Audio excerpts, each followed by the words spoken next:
Before the knife, before the fire, before the climb, there was silence, the kind that stretches the heart until it trembles. Abraham stood in the dimness before dawn, when even the stars seemed to hold their breath. He had heard God's voice command the unthinkable, and heaven had gone quiet since. In that quiet, the mountain waited. Its stones would remember what obedience costs when love is true. Faith, stripped of comfort, becomes something raw, something holy. He rose early, not because he wanted to, but because delay would be disobedience in disguise. The servants stirred. Isaac still slept. Abraham's hands moved with the rhythm of duty, though each gesture carried the weight of grief. He split the wood for the burnt offering and saddled the donkey. The sound of the blade against timber was sharp and final, echoing through the camp like a verdict. Each motion asked the same question: can love obey what it cannot understand? The journey began. The air of morning was cold, thin, almost metallic. The horizon stretched endlessly, as though God himself had stepped back to watch. Isaac walked beside him, unaware of the storm carried in his father's chest. 3 days passed. The silence between them grew heavier than the distance behind them. Abraham prayed, but heaven remained still. The silence wasn't abandonment. It was a test that measured not strength, but surrender. On the third morning, Moriah appeared. The mountain was neither majestic nor welcoming. It was a wound rising from the earth, God's chosen place, Abraham's trial. He turned to the servants. "Stay here with the donkey. The boy and I will go over there to worship, and then we will return." The words trembled on his lips, half prophecy, half faith. Worship, he called it worship, this act of laying down everything. Isaac carried the wood on his shoulders. Abraham carried the fire and the knife. Between them hung the question that makes every step unbearable. Why would a loving God demand the life of the innocent? Yet the father walked on, step after step, because faith sometimes walks blindfolded, guided only by memory of a voice once heard. "My father," Isaac said, breaking the silence at last. "Here I am, my son. The fire and the wood are here, but where is the lamb?" Abraham stopped, the wind brushing against their faces like a whisper of mercy not yet revealed.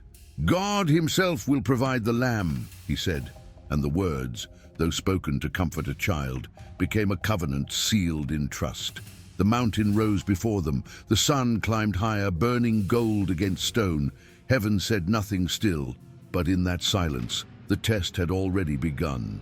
The path to Moriah twisted upward, narrow and uneven. Stones shifted beneath their feet, dust rising in faint clouds around each step. Abraham's breathing grew heavy, but not from the climb. Every heartbeat carried the weight of an invisible altar already built inside him. Isaac walked beside him, quiet but watchful. The boy sensed something sacred, something uneasy in his father's silence. Sometimes love says nothing because words would only make the pain louder. The mountain seemed endless. 3 days of journeying, and still the summit looked distant, veiled by mist. Abraham's thoughts circled like ravens, dark, restless, unrelenting. He remembered the laughter of Sarah when the promise was first spoken, the cry of the child she never thought she'd hold. Now that same laughter echoed through his mind as a question. How could God give joy only to demand it back? When they stopped to rest, Isaac gathered small branches, unaware of their meaning. Abraham watched him, his eyes tracing the boy's movements with silent tenderness. He wanted to memorize every detail, the curve of his smile, the sound of his steps, the way sunlight touched his hair. These were the small eternities that fathers keep when time runs short. The climb resumed. The wind grew colder, sharper. Isaac carried the wood without complaint, trusting his father's judgment. Abraham carried the fire and the knife, symbols of both faith and finality. Every element was in place: wood, fire, knife, sun. Only the answer was missing. Halfway up, the boy broke the silence again. "Father, where is the lamb for the sacrifice?" The words pierced through the air like the knife that had not yet fallen. Abraham turned, his face lined with both love and exhaustion. "God himself will provide the lamb, my son." His voice trembled but did not break. In that moment, heaven must have leaned closer, for faith had just spoken its purest sentence. They reached a ridge where the world fell away beneath them. The wind carried no sound but their own breathing. Abraham looked toward the summit, close now, inevitable. Each step forward was a surrender, each movement an act of worship deeper than song or offering. This was not the faith of receiving, but the faith of returning what was never his to keep. Faith walks on, not because it understands, but because it remembers who called. The top of the mountain greeted them with stillness. The wind slowed, the world seemed to hold its breath. Abraham gathered stones, hands trembling only in the heart. One by one, he set them in place, forming the shape of obedience. The sound of stone against stone echoed like a heartbeat through the thin air. Each motion was an act of worship and grief, each breath a question without answer. The altar rose, not as a monument of loss, but as the meeting place of love and trust. Isaac stood near, his eyes wide, searching for reason. He had carried the wood in innocence, but now he saw the truth unfolding before him.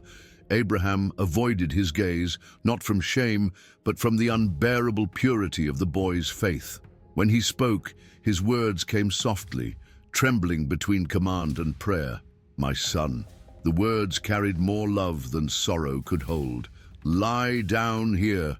The boy did not run. He did not argue. There are silences that teach more than sermons, and Isaac's silence became one. Abraham tied the cords gently, each knot a surrender.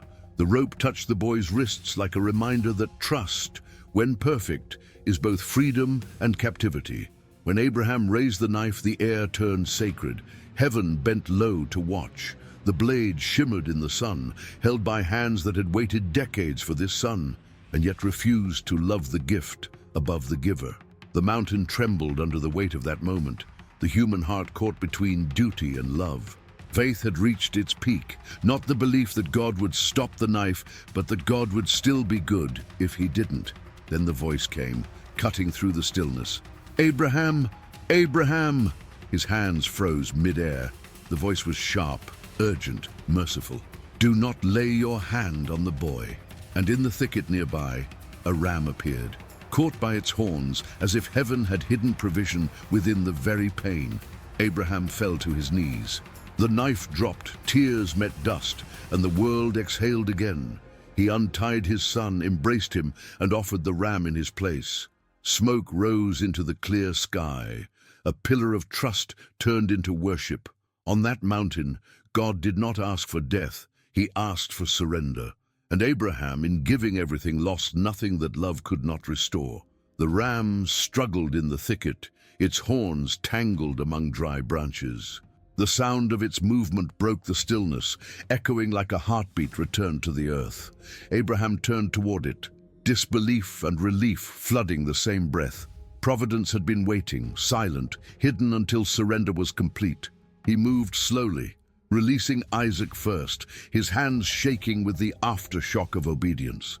The boy stood, eyes wide, silent, as his father led the ram to the altar. The fire still burned. Its light flickered across Abraham's face, tracing the lines of exhaustion and awe. He placed the ram where his son had lain moments before, the air filled with the scent of burning offering and the quiet sound of weeping. The knife, the fire, the sun, all found meaning in that single substitution. What God demanded, he himself provided. Abraham named that place Yahweh Yireh, the Lord will provide, not as a memory, but as a prophecy. It was not about one ram or one rescue. It was a revelation about the nature of God. Provision does not arrive before the test. It waits at the edge of obedience, hidden in the very place where surrender seems final. The mountain was never about sacrifice, it was about sight. The man who came to give up everything left seeing differently. Isaac stood beside him, his trust reshaped. He had carried wood, he had felt the rope, he had seen the knife, and yet he had also seen mercy. The boy would remember that fire, not as destruction, but as transformation. For him, the mountain was the proof that God's silence does not mean his absence, and that faith sometimes bleeds before it blooms. When they descended, the air seemed softer, lighter. The same stones that had watched the test now bore witness to grace. Abraham no longer walked burdened by fear. He walked marked by revelation. Heaven had spoken, and the mountain had become a mirror, showing that love tested is love proven. The descent was quieter than the climb. Dust rose beneath their feet, soft and slow, as though the earth itself was exhaling in relief. Abraham's hand rested on Isaac's shoulder, not as a guide but as a confession. He could not walk alone anymore. The boy stayed close, still wrapped in the silence of what he had seen. Every step away from Moriah was a step into a new kind of faith, one shaped not by answers, but by understanding. The servants waited below, unaware of what had transpired on the summit. When they saw the two figures descending, their relief was plain, but Abraham said nothing. How could words contain what had happened there? Some revelations are too holy for speech. They are meant to be carried, not told. Isaac looked back once, toward the peak swallowed by light. His young eyes carried something ancient now, a knowing born from trust and trembling. He would never forget the way the knife froze in midair or the voice that broke through the silence. That sound had carved itself into his spirit, a memory of divine interruption. Abraham's pace slowed as they reached the plain. The mountain behind him stood unchanged, yet everything within him was different. He had gone up a father and returned a witness. The God who tested him had not come to take, but to transform. The test had been the doorway, the obedience the key. When they reached the camp, Sarah's eyes met his. She searched his face for explanation, but found only peace, the kind that comes from wrestling with heaven and surviving. He held Isaac a moment longer than usual, a small gesture that carried the weight of all he could not say. That night, as the campfire burned low, Abraham looked toward the stars, the same ones under which he once heard a promise. They seemed brighter now, not because they had changed, but because his vision had. Faith had climbed, broken, wept, and returned, seeing differently. He whispered into the night, not as one demanding, but as one remembering, "The Lord will provide." And heaven, though silent, felt nearer than ever. The night after Moriah was long. Sleep came only in fragments, broken by the memory of the knife, the fire, and the voice that stopped it all. Abraham lay awake beneath the same stars that once carried God's promise, now brighter, nearer, like witnesses to what obedience had revealed. Each breath was a prayer, not for understanding but for stillness. Some truths are not learned by words, but by surviving the silence that teaches them. Isaac slept nearby, peaceful, yet changed. His dreams were lighter than his father's, but somewhere in his young heart lay the faint echo of the altar. The boy had seen faith without explanation, love without logic, and though he could not yet name it, he had seen what trust looks like when it no longer needs proof. Abraham rose before dawn.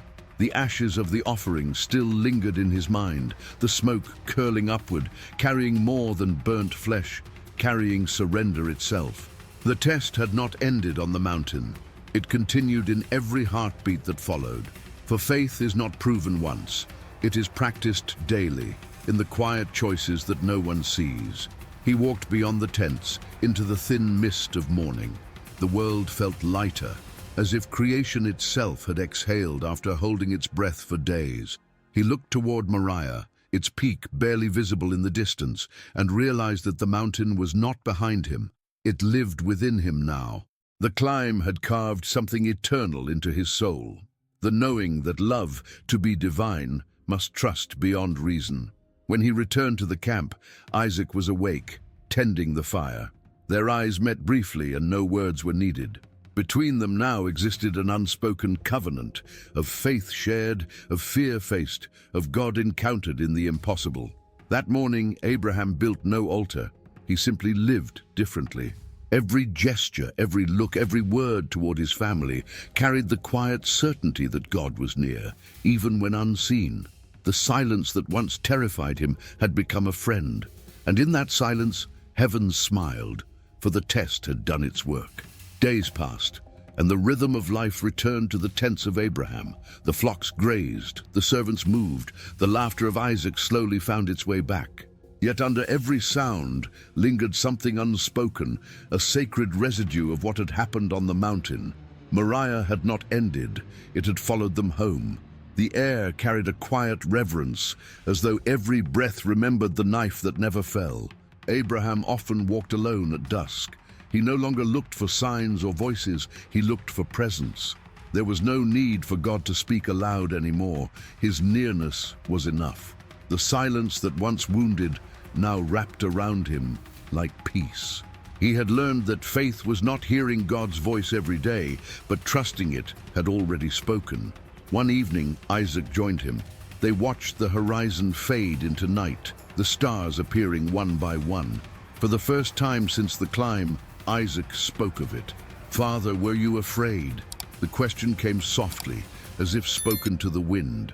Abraham nodded, eyes still fixed on the heavens. "Yes, my son, but fear is not the absence of faith. Sometimes it is its companion." Isaac thought for a moment, then whispered, "Would you have done it if God hadn't stopped you?" Abraham's face turned toward him, eyes filled not with sorrow, but with awe. "I believed he would stop me, though I did not know when. Faith waits even with the knife raised." The boy said nothing more. In the stillness between them, trust spoke louder than words. Later, when the camp grew quiet, Abraham sat beside the fading fire. The memory of the ram still burned in his mind, the sound of it struggling in the thicket, the mercy in its timing. He understood now that provision often hides behind obedience, and that God's promises are not guarantees of comfort, but invitations to surrender. He whispered once more into the dark, not as a plea, but as a vow, "The Lord will provide." And for the first time, he no longer said it to believe it. He said it because he knew. Morning came golden and quiet, spreading light over the plains like a promise fulfilled. Sarah watched Abraham from a distance as he moved among the tents, his steps slower, gentler, as though each one carried gratitude. He had aged in days what might take others a lifetime, yet his eyes held something young, clarity born from surrender. Isaac followed him, imitating his stride, carrying a small bundle of wood, though no fire waited. The boy no longer asked questions about God's commands. He had seen enough to know that faith sometimes looks like confusion before it becomes peace. Abraham noticed him, smiled faintly, and said, "Keep walking, my son. There will always be another mountain." Isaac nodded, not in fear, but in understanding. The camp thrived again. Servants spoke softly of their master's calm, of how his presence seemed to quiet even restless hearts.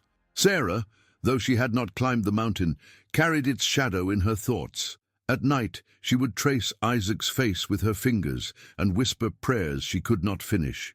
Mothers understand what love almost lost feels like. Abraham often prayed at the edge of the camp, facing the east, not for more promises, not for more signs, but simply in thanks. His words were few, carried on the wind.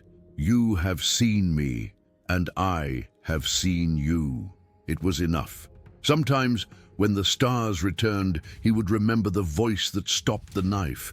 It no longer frightened him. It had become the sound that separated fear from truth. He realized now that the test had not been about Isaac. It had been about him, about the heart's capacity to trust without bargaining, to love without clinging, to give without expecting return. And in that quiet knowing, Abraham understood something eternal. God never desired blood, only belief. The ram had been waiting all along. Heaven's mercy was older than the mountain. Faith, he thought, is not proven when we see, but when we continue to walk after we have been undone. The years after Moriah moved slowly, each one marked not by what Abraham achieved, but by what he remembered. His life no longer revolved around promises to be fulfilled, but around the presence that had proven faithful. The man who once bargained with heaven now simply bowed to it. There was a serenity in his silence, a strength that came not from answers, but from trust that no longer demanded them. Isaac grew taller, his laughter restored. Yet behind that laughter lived a quiet knowing. He had seen what few ever would, the moment when faith and fear met and love chose surrender. Sometimes, late at night, he would sit near his father and stare into the fire. "Do you ever wonder why God tested you like that?" he once asked. Abraham nodded slowly. "Yes. But I have learned that not every test is meant to be explained. Some are meant to reveal what explanations could never teach." The bond between them deepened. Isaac no longer saw Abraham as unshakable. He saw him as human, weak, yet faithful. And that made his father's faith more believable, more reachable. Abraham did not hide his tears anymore. He had discovered that strength is not the absence of breaking, but the decision to keep believing through it. Word of the test had spread among the servants, carried quietly, reverently. Some spoke of fear, others of miracle. Abraham never corrected them. To him it was neither. It was meeting God in the rawness of love. When they spoke of the mountain, he would only say, "The Lord will provide," and let the sentence end there, as if the words themselves contained more truth than explanation ever could. The mountain no longer loomed in his memory as terror. It had become a monument of mercy. Every dawn reminded him that faith, once proven, leaves an imprint that does not fade. He walked beneath the stars again one evening. The same sky, the same stillness. This time, he did not search for God. He simply knew he was already there. Sarah's laughter had returned to the camp, lighter now, echoing like water over stone. She no longer asked questions about what happened on the mountain. The look in Abraham's eyes had already told her everything she needed to know. He was not the same man who had left her side that morning. Something within him had died and risen again on that ridge. She could see it in his calm, in the way he looked at Isaac, as though seeing both the past and the promise in one frame. Isaac, too, carried traces of Moriah in his spirit. His movements were slower, deliberate. When he prayed, his words were simple, childlike, but filled with the weight of remembrance. He had seen a lamb take his place. He had seen mercy intervene at the edge of despair. He could never forget it.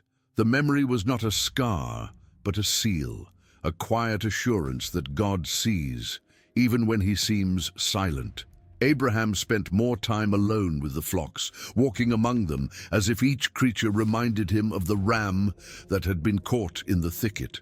Every detail of creation felt sacred now. Even the wind carried meaning. He no longer looked for miracles. He noticed them. Every sunrise, every breath of life in his tents, every laugh that drifted through the camp, each one was provision, evidence that heaven still provided long after the mountain. When travelers passed through and asked him of the name, "The Lord will provide," Abraham smiled. "It was the name given to a place," he said, "but it belongs to every moment after." They would not understand, not fully, but his words carried peace. Moriah had taught him that provision is not always what we expect. It is sometimes the strength to keep walking when nothing makes sense. One evening, as the stars gathered again, Abraham turned to Isaac. "Do you know what I learned, my son?" Isaac looked up, waiting. "That God does not test to break us, but to bless through the breaking. What he takes, he means to return, transformed." Isaac nodded, and for the first time since Moriah, he smiled. Time moved gently across the tents of Abraham. Seasons came and went, each one wrapping his days in quiet purpose. He had grown slower, his hair turned white like the dust of the paths he had walked, yet his eyes carried the calm of a man who no longer feared the unknown. The mountain had taught him that uncertainty was not the enemy of faith, it was its companion. In the evenings, when the desert cooled and the horizon burned gold, Abraham would sit beside the fire, Isaac often beside him. They no longer spoke often of Moriah. There was no need. The lesson lived in their silence. Faith, once tested, becomes language without words. Travelers who came to his camp sought wisdom, not wealth. They asked how to recognize the voice of God, how to know when to trust, how to endure when heaven says nothing. Abraham never offered instruction. He told stories instead, stories of altars built in loneliness, of stars counted in the dark, of promises that took years to bloom. He spoke softly, his tone filled with patience. "If you want to hear God," he would say, "learn to walk when he is quiet." Isaac listened every time, memorizing each word. The boy who once asked, "Where is the lamb?" had learned that provision wears many faces, sometimes mercy, sometimes delay, sometimes revelation. The mountain had given him more than life. It had given him perspective. Abraham's faith had become legacy, not carved in stone, but in hearts that saw how love and obedience could coexist without contradiction. He had proven that trust is stronger than fear, and that surrender does not end in loss, but in sight. As night deepened, the stars shimmered above the desert, the same stars that once promised descendants as countless as their light. Abraham looked up at them again, no longer counting, just remembering. The promise was already alive, sitting beside him, and in that quiet knowing, he felt closer to heaven than ever before. The years stretched on, and Abraham's household grew. Servants tended to the flocks, laughter returned to the tents, and peace settled like a warm veil over the camp. Yet beneath that calm lived a man still listening, still attuned to the voice that once shattered his certainty. Faith had not made him passive, it had made him present. Every sound of the wind, every rustle of the grass felt like a whisper of the God who had called his name. Isaac became a man. His strength reminded Abraham of his youth, but his gentleness came from what both had endured. The boy who had once lain upon the altar now carried within him the quiet reverence of one who had seen heaven intervene. When others doubted, Isaac would simply say, "God provides." It was more than a phrase. It was the story written in his very breath. Abraham often watched him from a distance, smiling faintly. He knew his son would face his own tests one day, though they would take different forms. Every heart that trusts God climbs its own mountain eventually. The test may not be of sacrifice, but of patience, of waiting, of letting go. At dusk, Abraham would stand facing Moriah, its faint outline visible far across the plain. It no longer stirred pain, only gratitude. The place where fear once ruled had become a landmark of mercy. He understood now that the test had not been punishment but invitation, an invitation to know God not only as promise maker but as provider, as friend. Sarah's voice sometimes called from the tent, soft and familiar. She too had learned that God's promises unfold slowly, like dawn over the desert. The laughter that once mocked now worshipped. Their home had become testimony, a living altar of trust.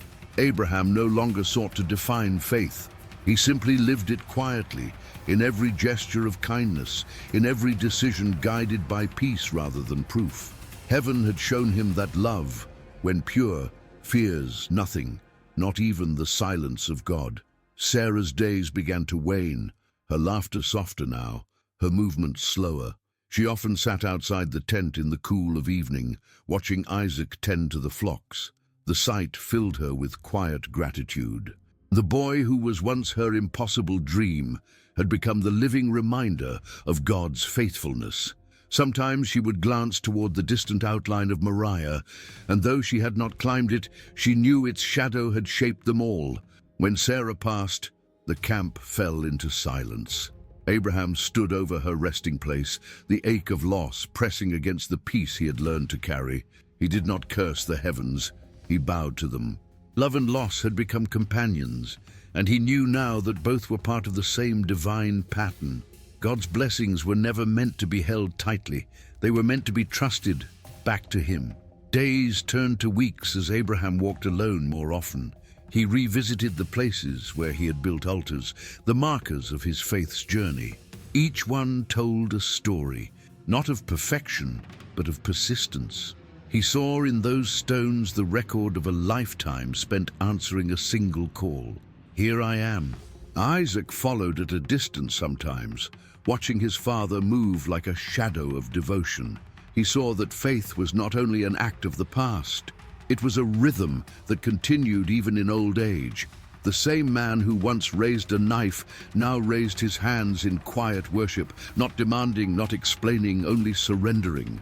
Abraham's gaze often lifted toward the stars, the same ones God had pointed to long ago. Their number no longer mattered. The promise had been fulfilled not in count, but in continuity, in a son who believed because his father did. One night, as he sat alone by the fire, Abraham whispered into the desert wind, "I have learned that every gift from God must be trusted twice, once when given, and again when tested." The flames flickered, and in their glow, peace settled deep within him. The camp had changed since Sarah's passing. The evenings were quieter, the air heavier with memory. Yet in that stillness, Abraham felt no abandonment. He sensed her presence in every familiar sound, the crackle of the fire, the rustle of the tents, the laughter of Isaac in the distance. Love, he had learned, never truly departs. It transforms into something unseen but felt, like the warmth that lingers after the sun has set. Isaac had grown into a man of discernment, measured and patient. He carried the calm of his father, but not his restlessness. Where Abraham had sought mountains to climb, Isaac learned to wait in the valleys. Their faiths differed in form, yet mirrored in spirit. One tested by fire, the other shaped by stillness. Abraham watched him with pride, seeing in him both legacy and redemption. One night, Isaac found his father awake by the embers. "Do you ever wish the tests would end?" he asked quietly. Abraham smiled faintly. "No, my son. The tests are where I met him most clearly." He poked at the fire with a branch, sparks rising into the dark. "The climb is where love learns to trust itself." They sat in silence for a long time, listening to the wind brush the sands. The desert was vast, yet not empty. Abraham's eyes glimmered in the light, reflecting not exhaustion but peace. He knew his journey was nearing its dusk, but unlike the fear that had once haunted him on Moriah, this ending felt gentle, almost like returning home. As the first light of dawn crept over the horizon, he turned to Isaac. "When God calls you, answer quickly. The mountain may frighten you, but it is there that you will see who he is."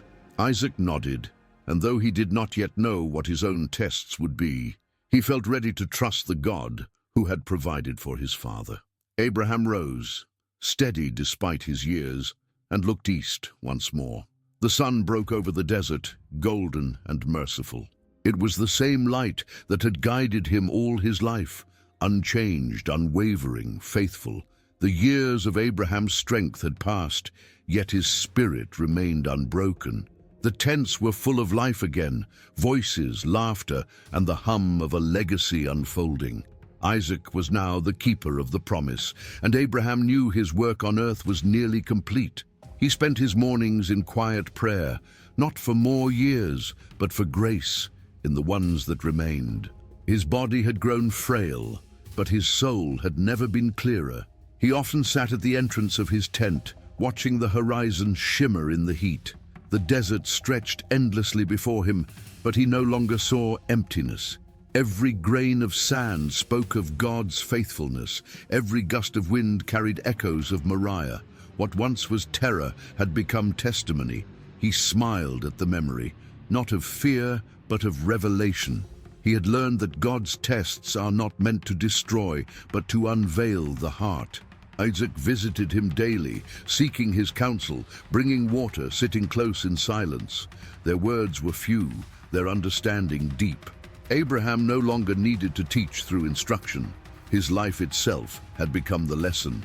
"My son," he said one afternoon, his voice thin but firm, "remember this. Obedience will always cost you something, but it will never leave you empty." When night fell, Abraham would lift his eyes to the sky. The stars burned bright as ever, uncountable and near. He did not try to name them anymore. He simply gazed, remembering the night God had asked him to trust beyond sight. Those stars had once been a promise. Now they were proof. One evening, as the wind carried the scent of distant rain, Abraham whispered, "You have kept every word." His eyes closed slowly, not in sorrow, but in rest. He had climbed, he had surrendered, he had believed, and now he was ready to be gathered to the one who had called him friend. Isaac sat beside him, head bowed, the desert quiet around them. Faith had passed from one heart to another, like flame handed carefully between lamps. The night of Abraham's passing was unlike any other. The wind moved softly through the tents, carrying the hush of something sacred. Isaac sat beside his father's still body, the old man's face calm, illuminated by the faint glow of the oil lamp. There was no fear in death here, only fulfillment. The man who once trembled before the voice of God had gone to meet it again, this time without a knife in his hand, only peace. The servants wept quietly, their sobs mingling with the sigh of the desert wind. Sarah was gone, Abraham had followed, and the promise remained, alive in the son who watched over both memory and mission. Isaac felt the weight of inheritance, not as a burden, but as a call. The same God who had spoken to his father would one day speak to him. And when that moment came, he would answer, not with doubt, but with the quiet certainty of one who had seen God provide. As dawn approached, Isaac stepped outside. The horizon glowed faintly pink, the same hue that had greeted his father on the morning of the climb. He thought of that day, the wood, the fire, the fear, and the voice. The mountain had seemed distant once, but now it felt near again. He realized that Moriah was never about one test. It was about a way of living. To trust, even when trembling. To obey, even when breaking. To love, even when losing. He built a small fire, the same way Abraham once had, and placed a stone beside it. No altar this time, just remembrance. He whispered the words that had defined his father's life and his own beginning. The Lord will provide. The flame flickered, warm against the morning air, and Isaac understood that faith is never inherited. It is chosen again and again by those who remember. That day, the desert felt less empty, the silence less cruel. Heaven had not closed its distance, it had simply changed its form. Isaac remained in the camp for many days, his heart both heavy and full. The flocks grazed as always, the servants moved about their work, yet every sound seemed slower, softer, as if creation itself were mourning Abraham. At night, the stars hung closer, their glow a silent tribute to the man who once counted them with trembling hands. Isaac often looked toward them, whispering the same words his father had spoken for decades. Here I am. He began to understand that Moriah had not ended with Abraham's life. It had passed into his. Faith was not an inheritance of memory. It was a living conversation between man and God. And though the voice had not yet called his name, Isaac felt its nearness in the wind, in the stillness before dawn, in the firelight flickering against the stones his father once lifted. One morning, while tending the herds, Isaac noticed a ram standing alone near the hills. Its horns tangled briefly in the brush before it broke free and vanished into the wild. The sight startled him, not for its strangeness, but for its echo. It was as if heaven was reminding him, the same God who provided then still provides now. Isaac smiled faintly, his chest tightening with reverence. The ram had become more than a memory. It was a symbol of a covenant still alive. That night, Isaac knelt by the fading coals of the fire. The stars shimmered like the eyes of those who had gone before. He prayed, not asking for proof or promise, but for the courage to keep believing. "Let me walk as he walked," he said softly, not knowing where, but always trusting why. The desert answered only with silence, but Isaac recognized it. It was the same silence that once surrounded his father on the mountain, the kind that carries presence, not absence. Faith, he realized, was not passed down like inheritance. It was rediscovered each time a heart chose to believe in the dark. Years later, when Isaac spoke of his father, his voice carried the gentleness of memory rather than grief. "He taught me that love and obedience are not enemies," he would say. "He showed me that God's silence is not cruelty, it is trust." Those who listened did not fully understand, for few had seen the kind of surrender that transforms fear into worship. But Isaac had lived it, and the lesson shaped every breath he took. He often returned to the foot of Moriah, not to rebuild an altar, but to remember. The mountain stood unchanged, its stones holding the echoes of a moment that had altered eternity. He would walk the same path they once climbed, his steps measured, his eyes lifted. Each time, the wind whispered the same truth. Faith begins where explanation ends. In his old age, Isaac would tell his sons about the God of his father, not as a distant deity, but as the voice that calls a man by name and waits for the word, "Here I am." He taught them that obedience is not about proving devotion, but about trusting love. What God asks from us, he told them, is never greater than what he gives through the asking. When he looked toward the horizon at dusk, the light softened the desert into gold. Somewhere beyond sight lay the mountain, hidden but near, as it always had been. Isaac smiled, not in pride, but in peace. The God who tested his father had proven himself faithful, and that was enough. He closed his eyes one evening beneath the same stars Abraham once counted. Their light fell gently on his face, steady and eternal. He whispered the last words his father ever spoke, "The Lord will provide." And in that quiet, it felt as though heaven nodded in return.